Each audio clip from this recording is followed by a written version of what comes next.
couple of things the personal statement should not be about. If it's about a unique aspect of your identity, especially race, ethnicity, sexual orientation, I would strongly consider making that a diversity statement topic, instead saving the main personal statement for something else. That way you get two statements instead of one. Alternatively, if you have multiple diversity statements that you could write, then maybe you would pick one of them for the personal statement, the other for the diversity statement. If it's about you getting in trouble with the law, getting arrested or getting convicted, character and fitness statement. Some schools will ask if you got arrested, others will ask if you've been convicted. And that typically varies based on the questions your state asks when you apply for admission to the bar. That's why there's so much variation. New York will say one thing, California will ask a different thing, Florida asks another question, Texas asks a different one.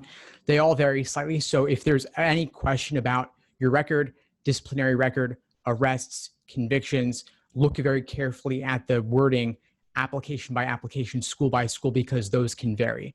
But again, if you have something like that you'll need to talk about, I would strongly suggest saving it for the character and fitness statement rather than the personal statement, because there's no need to make it a focus of your application overall. And the personal statement is the biggest area. It's the longest. So I would use that for something else.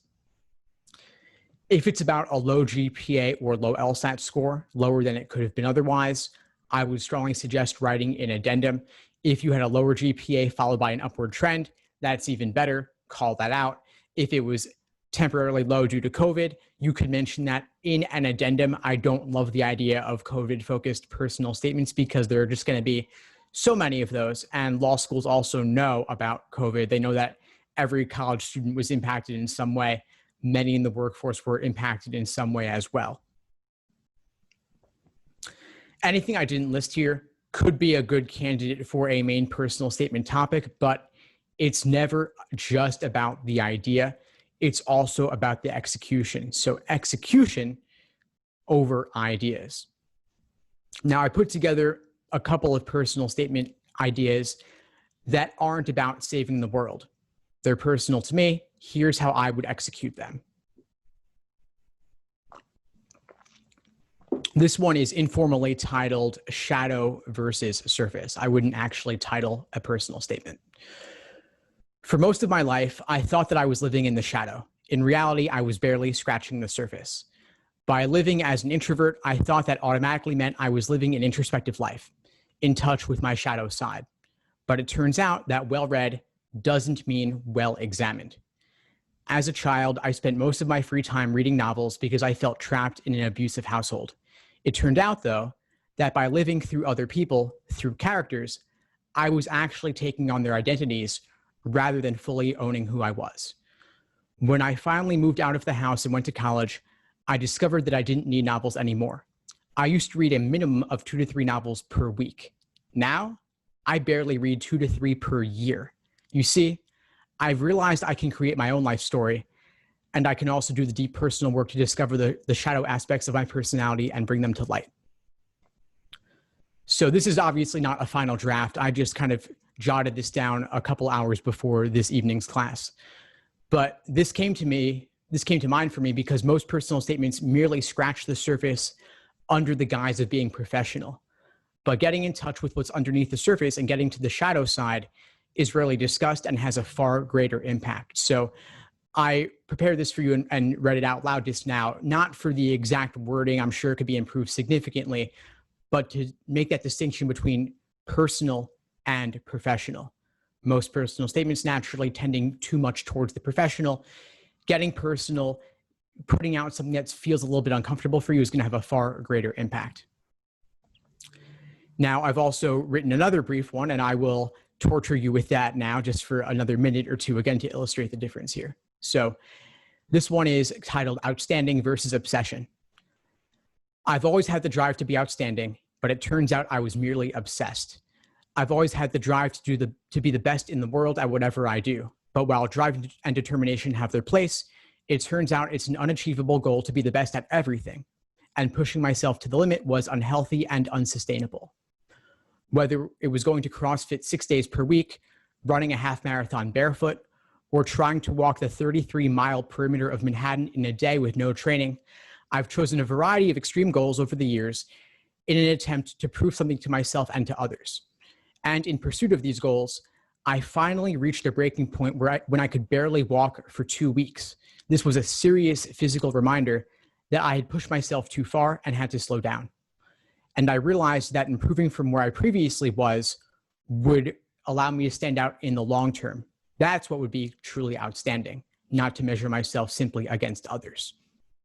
So again, it's personal, it's succinct. I would obviously write a bit more and I would edit this more, but I'm drawing out some general themes while also giving some very specific examples. I'm also not trying to laundry list everything I've ever done. I mentioned a couple of things because they had a common theme. I also did not aim to define everything with all of the exact details. So in the second one, I didn't take the time to define what CrossFit was. I assume they either know what CrossFit was, or they can look it up, or they can understand it in context based on the name alone or how I frame it. For the previous example, I don't bother listing the specific novels or even the kinds of novels that I would read. It's not necessary. I didn't list exact characters I was living through vicariously. I didn't consider it necessary. I would rather share something else than start laundry listing all the specifics when I think it's not really adding anything. So there are some tough choices here, some tough decisions to make. You can't cover everything, but the most important thing, to me at least, is that you actually get personal. Now, here are 3 topics they're going to read a ton of this year. Again, anything COVID is going to be cliche. They're going to see a million of these. So anything about how COVID led to your firing or to your unemployment, stay away from that. How COVID interrupted your college semester or grad school semester, again, stay away from that. Far too many people have been in that situation. You might write an addendum depending on the exact circumstances, but I would not make that the focus of a personal statement. I would think very carefully about whether that is truly necessary or if there's a better story you could tell. They're going to know that anything from approximately March of 2020 and on has the potential to have been impacted by COVID in some way. And so a blank space on your resume doesn't necessarily need to be explained.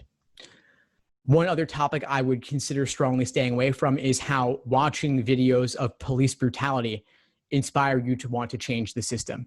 A lot of people have suddenly become very aware of police brutality in the aftermath of the George Floyd and other cases the past few months.